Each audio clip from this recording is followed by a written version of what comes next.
Welcome to Once Upon a Time in PatORG, the accompanying podcast to Season 25's All Star Season. I said season twice in a couple of words. I'm your host, Andrew, and today's guest is DeLuca. Hello, DeLuca. How are you doing? Good. How are you? Wonderful. It's so good to see you after so much time. Yeah, it's been a while. Did the last time we did a voice chat? Like, I think it was near the end of our season. because that all sort of blends together for me, and probably even more for you. Like, Yeah, you've just been playing for like six 6 months at months. this point. Mhm. My daughter is now crawling, and she wasn't when I started my first season. So yeah, it's been a while. That's kind of adorable, though. You know, it, Yeah, I have like a video diary. when she starts saying words, that's how you know it's time to maybe stop playing so much. Yes, because she'll definitely tell me what to do, and I can't have that.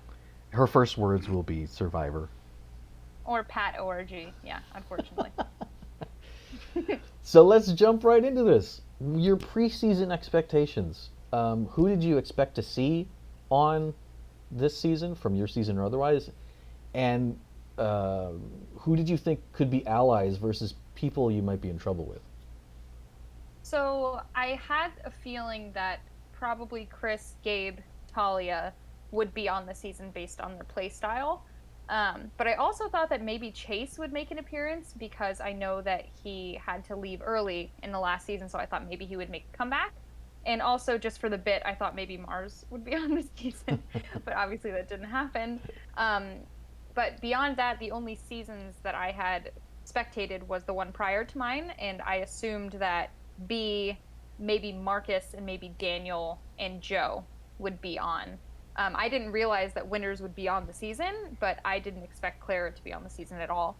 But in terms of allies between those people, because those were the only ones that I knew, I was a little worried because I knew that Chris would potentially want to get back in, with me. But I knew that I really wanted to work with Talia and Gabe because I didn't really get the chance to in the previous season. Hmm. So I was hoping I could either bring them all together or work apart from Chris and work predominantly with Gabe and Talia, but it kind of ended up meshing together.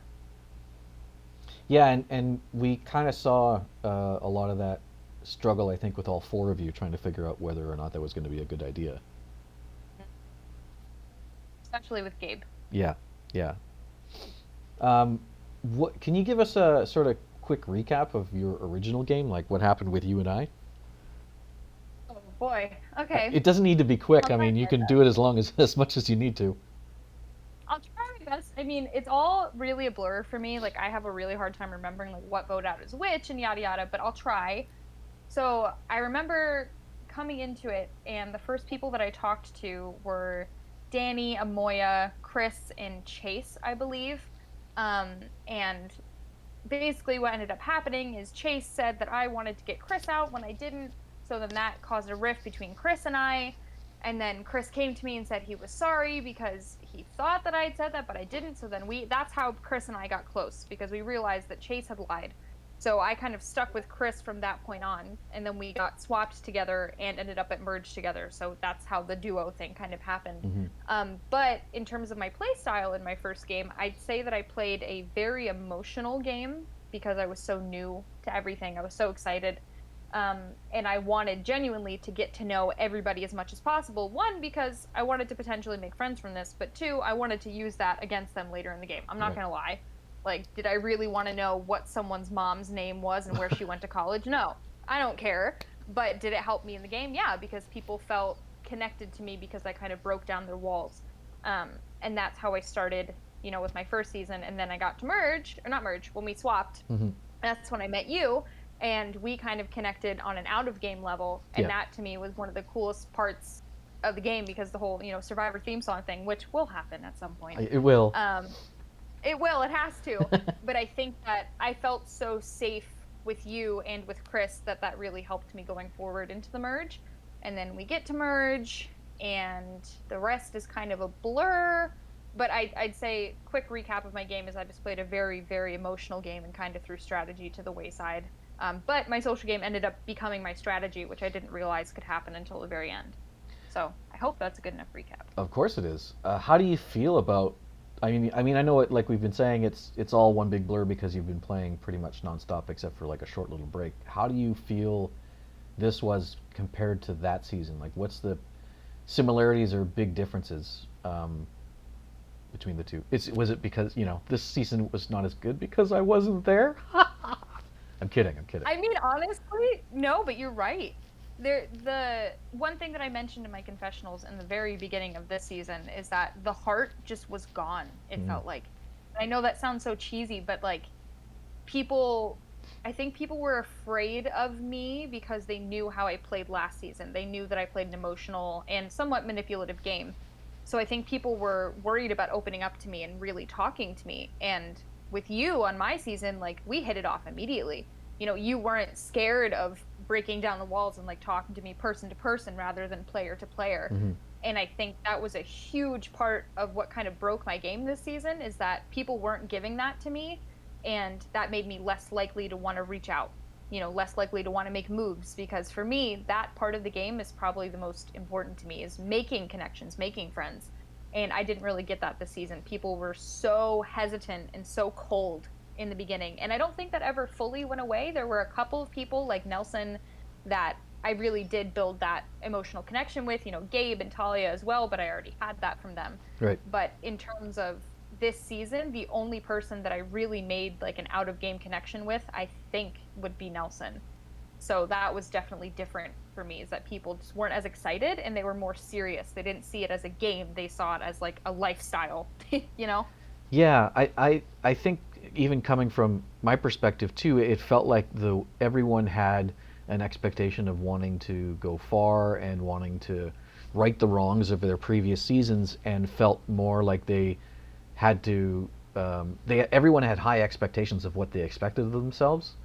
So I feel like everyone probably struggled a lot in their own way on this season so far, to try and build around that, or at least give themselves a little bit of credit, or take a break, because it's an extremely serious season compared to Yeah. what you and I went through. And the unfortunate thing for you and the other season 24 people is that it's the most recent in mind. So you've got people from way earlier, and we've got a lot of people who have just seen everything that you and Chris and Gabe and Talia have done. So they almost already know exactly what they're going to get with you. Whereas the four of you have to, get into a situation where none of you really know how the others play. So you already have that against you, which, you're right, it probably was part of the reason why people were so serious. Yeah. And I think that's honestly a really good point to bring up, because looking back, I'm realizing that there's nothing wrong with playing the way that you have before. Like for me, I got to Final Tribal Council. Yeah. I got second place. If it works, So it works. there was nothing wrong with the way that I played, and part of me wishes that I would have stopped doubting myself, because I was so worried that, oh, if I play the same way I played last time, I'm going to lose. Whereas I didn't think about the fact, oh, if I play the way I played last time, I might actually win, because I did play a very good game last time. And I think I let that hinder me this time around. Right. That makes a lot of sense. Moving along to the Hollywood sign. Did you go to the Hollywood sign? You went to the Hollywood sign. Three times. Wow. How do you feel about the Hollywood sign, and give us your thoughts? You're already shaking your head. For those who can't see us, because it's a podcast, the look she's giving right now in her body language shows that she really, really enjoyed herself. Oh, yeah. Listen, I think it was a fantastic idea, and I think there are a lot of things that could have been changed to make it much, much better. Granted, I will say that going to the Hollywood sign is a very good way to get a little bit of a break from the game if you go. I think, like for me, Ellie had a bunch of doctor's appointments and I needed a break. So I said, hey, can I go to the Hollywood sign? Because I don't want to have to deal with this right now. I have other, real life things going on. So that was a nice thing. But in terms of the actuality of what the Hollywood sign was, I think it could have been a lot better if there were real advantages put in place that you could be going for. because just being able to pick, the theme of the next challenge, there weren't enough stakes involved. I would have loved to see something like what's happened in the past two IRL seasons, the past two real seasons of Survivor, where they have, the opportunity to get an extra vote, where they have to kind of barter with each other to see, are we going to do this together or not? So it just kind of felt like a lot of nothing for nothing. And the challenges that we had to do at the Hollywood sign weren't necessarily easy. They took a lot of time, and to get nothing in return, the wanting to do it wasn't really there. And I know that there may have been some advantages that did come from the Hollywood sign, but I didn't see any of those. So I went 3 different times and never got anything out of it. So the idea was there, but I don't think it was fully fledged the way that as good as it could have been. Let's be real, you did a lot of counting, so you should be really good with numbers by this point. Never. Oh, that was absolutely brutal. I was shaking by the end of it. That was maybe 7 hours of counting. Oh, 7 or 8 hours of just counting.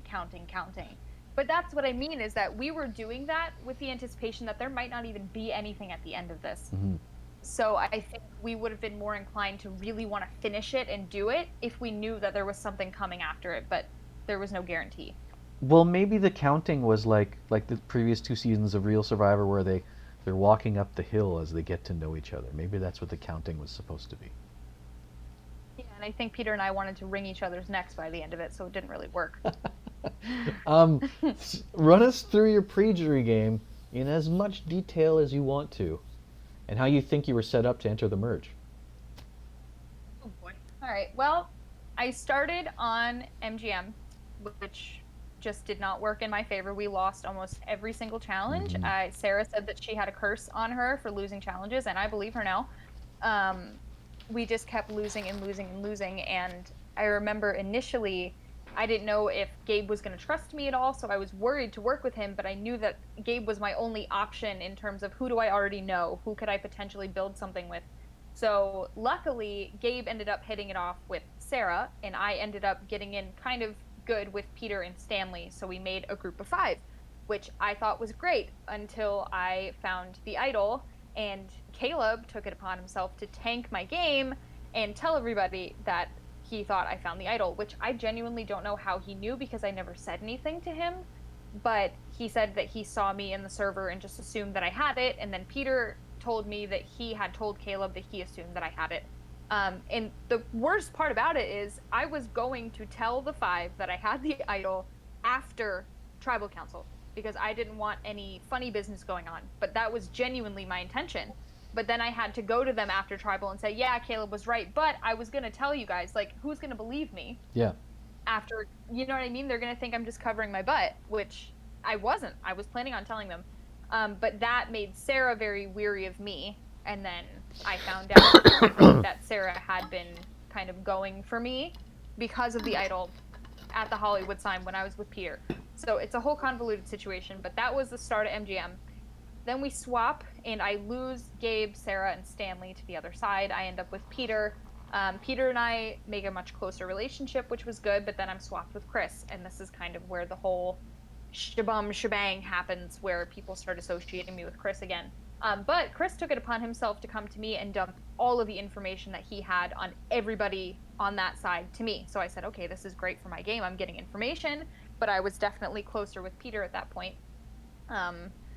So we swap there. I'm with Chris. It's funny how Chris kind of is the only thing I think about in the game now, because that's like the central part of my game. Yeah. For the last 2 seasons. Literally for the last 2 seasons. Swap with Chris, but things were okay over there. We won a lot of challenges, so it didn't really matter too much. So then we swap again. I'm swapped again with Chris, but this time Peter goes to the other side. Gabe comes to me, and Sarah comes to me. This is around the time that I found out that Sarah had been gunning for me, so that made me lose a lot of trust in Sarah. I tell Sarah what I found out. She gets mad. Vote her out. That's done with. What happens next? Blah, blah, blah. I think we kept winning challenges again. I really don't remember. And then we merge. I mean, essentially, there was... Before merge, in my time on MGM, yes, we lost a lot of challenges. But then going forward, I barely lost any challenges with the groups that I was with. So there's not much strategy or gameplay that happened for me in that in between time because I didn't have to. You know what I mean? Yeah, of course. So Um, unless I'm really forgetting something, which is also possible. you might be. A lot of stuff has happened this season as you guys have been playing. You played for like a month or something like that, so I'm sure there's something in there that you're missing. But you know what? It was a pretty high view of what you've done, so thank you for that. You made the merge. Yay! How did you plan to navigate here, or what would have been your ideal path, including who you might have wanted to go to the end with, or who you would have wanted to vote out, and what your potential final three could have been? What was your end game? So my end game, this is hard because personally, if this was the real Survivor, this would never have happened. But I wanted to see Nelson go to the end. Nelson and I had built such a strong connection personally that I said to myself, I know he would beat me. 100% he would beat me. But I wanted to see him at the end. And with him, I wanted to see probably Stanley because I don't think Stanley has made the moves that I would assume would win the game. In terms of how I wanted things to go after merge, personally, I knew at some point I would have to vote Chris out. And then there was the blind side on me with voting Chris out, and I was very upset about that because people assumed that I wouldn't vote him out. But I knew that voting Chris out had to be part of my plan. But my plan was to vote him out much later in the game than it happened. He was a fantastic shield for me, and I thought that having him around a bit longer would give me safety in the game. But people wanted to get him out earlier, whatever it happened. But in terms of who I would have voted out on top of who was already voted out, I mean, it's a hard question because Chris was kind of the target for me from the get-go, and that was kind of my lead going into merge. But the people that I wasn't as close with, I would say probably Steven, Henry, and Andrew. I would have also liked to see them go. So I think that would have kind of been my plan. And also cutting Peter at some point very close to the end because I know that he would probably get some votes. So Right. I'd want it to be Peter not making it to the end. I don't know if any of that makes sense. I mean, it makes sense to me. I'm sure someone's Perfect. drawing a chart to figure out exactly what you meant. So you got voted out this round after using your idol on a previous round. Aw, look at how sad you are. How do you feel about what went on here, and is there anything you wish you could have done differently? Oh, absolutely. Well, I think what happened is that when Peter is plotted against, he retaliates.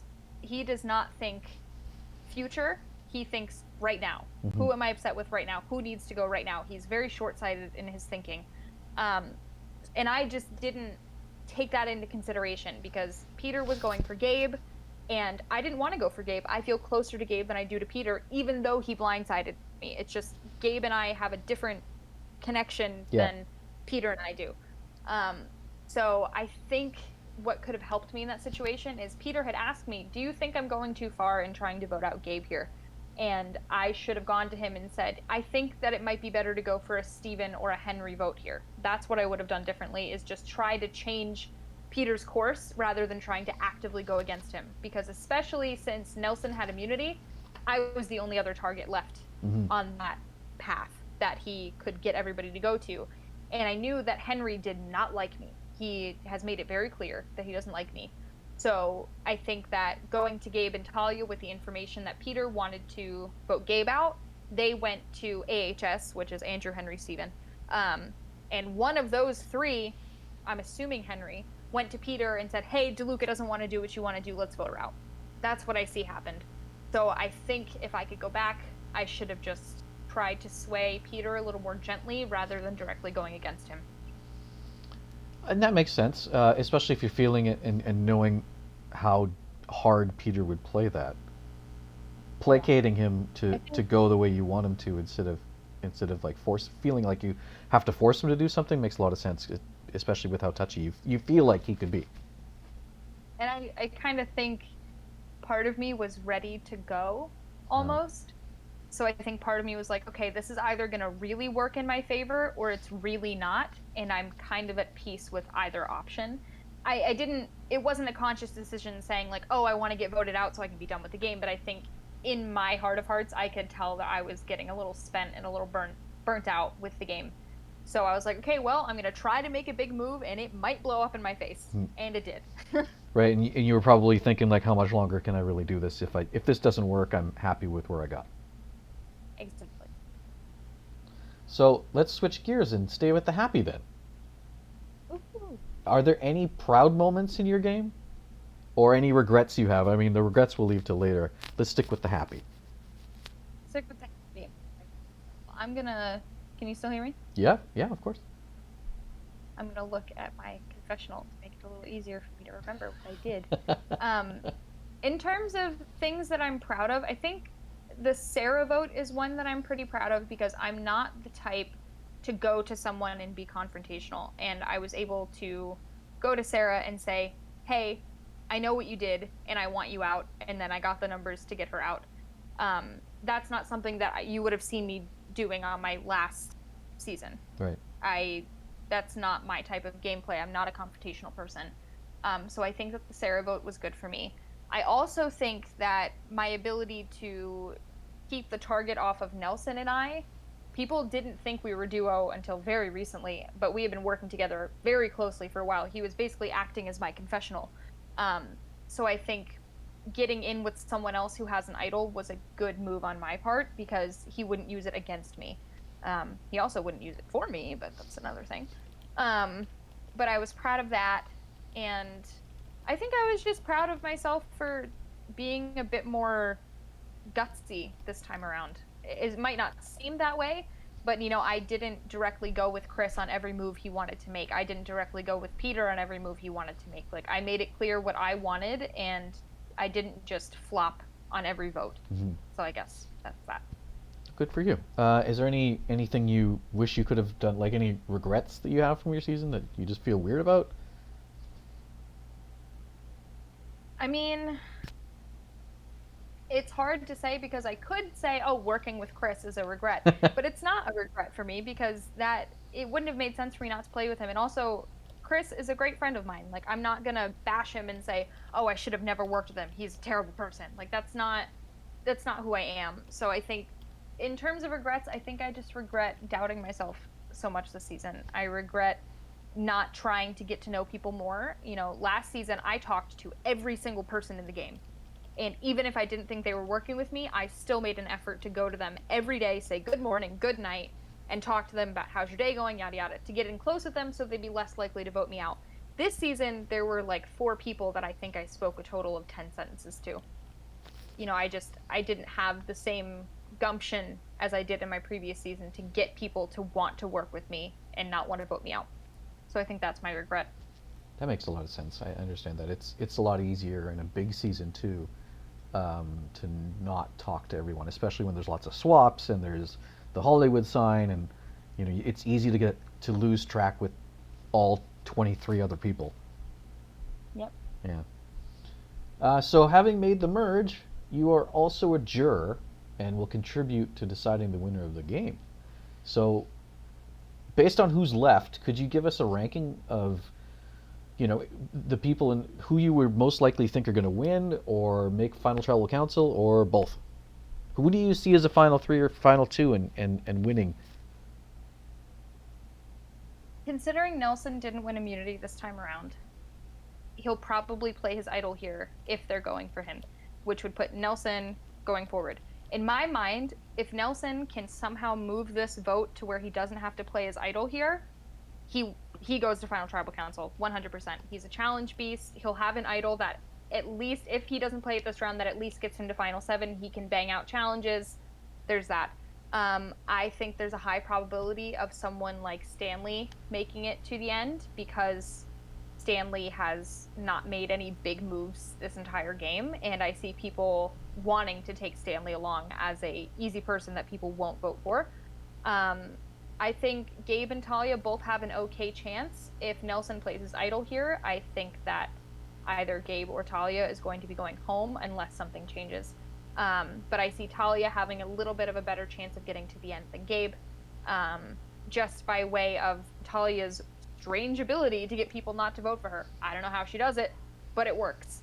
I I think Steven has a decent chance of making it to the end. He's had a lot of votes on him, and yet he's still here. Henry's pissing a lot of people off, and I think that's either going to make people want to bring him to the end in terms of, the jury not wanting to vote for him, or it's going to make people get really mad and just vote him out. And I think that's everybody unless I'm missing. Oh, Andrew. I always forget about Andrew.